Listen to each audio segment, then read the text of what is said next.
manao zao fanambarana zao zahay ray aman-dreny avy eto amin'ny faritry ny Mahatsiatra ambony. Rehefa nandinika lalina ny raharaham-pirenena dia nisafidy any Andriamatoa Marc Ravalomanana laharana 5 amin'ny fifidianana ny filoham-pirenena amin'ny 7 Desambra ho avy zao noho ny reto atony telo ireto.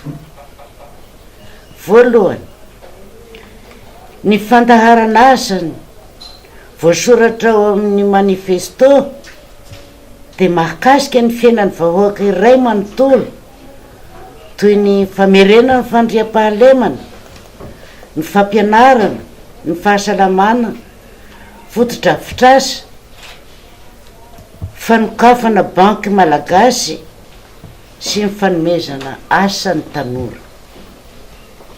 Faharoa,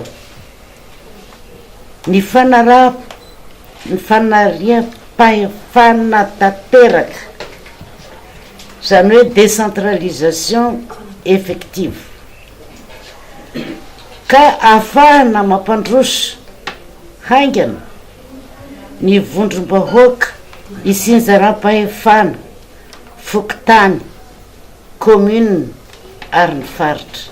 Fahatelo, dia ny fanavohozana ifotony le refondation zay efa nitakena, ny fampihavana pirenena, réconciliation nationale amin'ny endrikiny nokasain'ny président Jafy Albert hanatanterahana azy.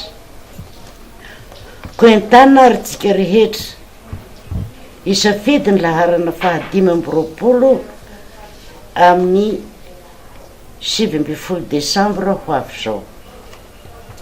Sy nizovy ny ho avy ny taranaka reo olona masina tanin-draza. Zay zany.